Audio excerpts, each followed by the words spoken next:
चलिए जानते हैं देश और दुनिया की छोटी बड़ी खबरों को फटाफट अंदाज में। पर अभी तक आपने इस वीडियो को लाइक नहीं किया है तो लाइक कर लीजिए, चैनल पे नए हैं तो चैनल को सब्सक्राइब कर लीजिए, साथ में बेल आइकन भी प्रेस कर लीजिए और वीडियो को ज्यादा से ज्यादा शेयर कीजिए। तो चलिए बढ़ते हैं खबरों की ओर।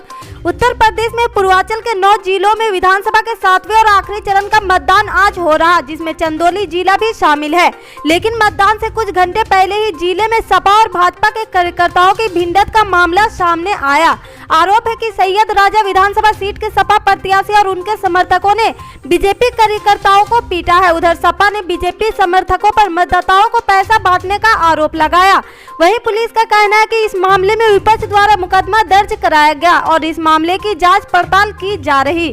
चंदौली के सैयद राजा विधानसभा क्षेत्र के रनिया गांव में सोमवार को तड़के समाजवादी पार्टी और बीजेपी के कार्यकर्ता आपस में भिड़ गए। समाजवादी पार्टी के प्रत्याशी का आरोप है कि बीजेपी समर्थकों ने मतदाताओं को प्रभावित करने के लिए पैसे बांटे थे। दरअसल सैयद राजा विधानसभा जिले की हॉट सीट मानी जाती है, क्योंकि यहां पर एक तरफ भारतीय जनता पार्टी से 3 बार के विधायक रहे सुशील सिंह चुनाव लड़ रहे हैं, वहीं उनके सामने सपा के पूर्व विधायक और पार्टी के राष्ट्रीय सचिव मनोज सिंह डब्लू चुनाव मैदान में है।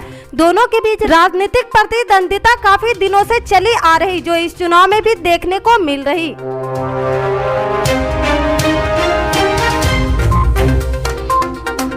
यूपी विधानसभा चुनाव 2022 के अंतिम चरण के रन में आज पूर्वांचल के 54 सीटों पर सुबह 7 बजे से मतदान शुरू हो गया। इन सीटों पर 2 करोड़ से अधिक मतदाता 613 उम्मीदवारों के भाग्य का फैसला ईवीएम में कैद करेंगे। शांतिपूर्ण और निष्पक्ष चुनाव कराने के लिए निर्वाचन आयोग ने बड़े स्तर पर तैयारियां की है। मतदान को लेकर यूपी में उत्साह देखने को मिल रहा। सबसे पहले वोट डालने की इच्छा लिए कई बूथों पर लोग सुबह 6:30 बजे से जुटने लगे थे। कई बूथों पर लंबी कतारें लगी है। आज के चुनाव में कई दिग्गजों की साख दांव पर है।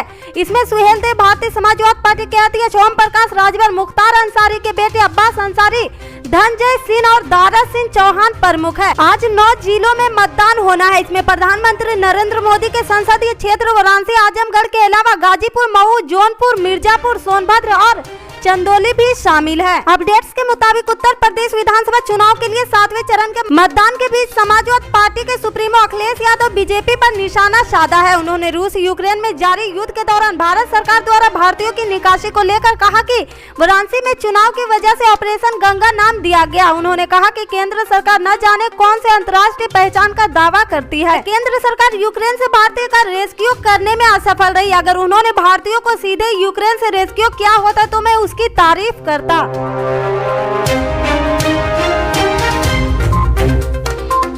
कांग्रेस आलाकमान ने पंजाब उत्तराखंड के कांग्रेस उम्मीदवारों को राजस्थान शिफ्ट करने की तैयारी कर ली। कांग्रेस इस बार भी नए विधायकों को हॉर्स ट्रेडिंग से बचाने के लिए जयपुर शिफ्ट करने की तैयारी कर रही।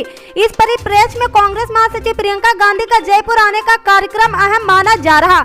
5 राज्यों के चुनाव परिणाम से पहले प्रियंका गांधी की जयपुर यात्रा काफी अहम मानी जा रही।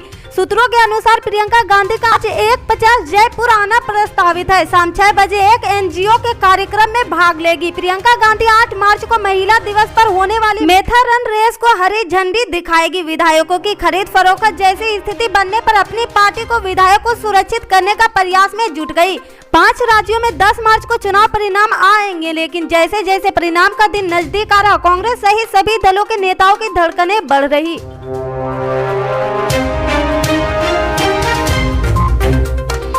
उत्तर प्रदेश में सोमवार को 7वें और अंतिम चरण की वोटिंग हो रही। मतदान की शुरुआत से ही हर चरण की तरह एक बार फिर समाजवादी पार्टी ने चुनाव आयोग के सामने शिकायतों की भरमार लगा दी।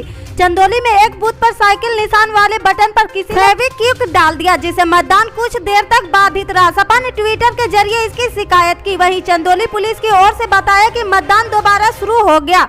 सपा की ओर से बताया गया कि चंदौली जिले की मुगलसराय विधानसभा 380 के बूथ संख्या 137 प्राथमिक विद्यालय करवत दुल्हीपुर में साइकिल के निशान वाले बटन पर किसी ने फेविक्विक लगा दिया है। मतदान कार्य पूरी तरह से बाधित है।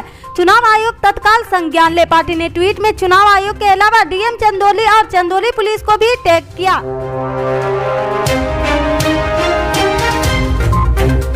मेघालय के राज्यपाल सत्यपाल मलिक ने किसान आंदोलन के दौरान लाल किले पर निशानशाही फहराए जाने को सही ठहराया। उन्होंने कहा कि इसमें कुछ भी गलत नहीं था।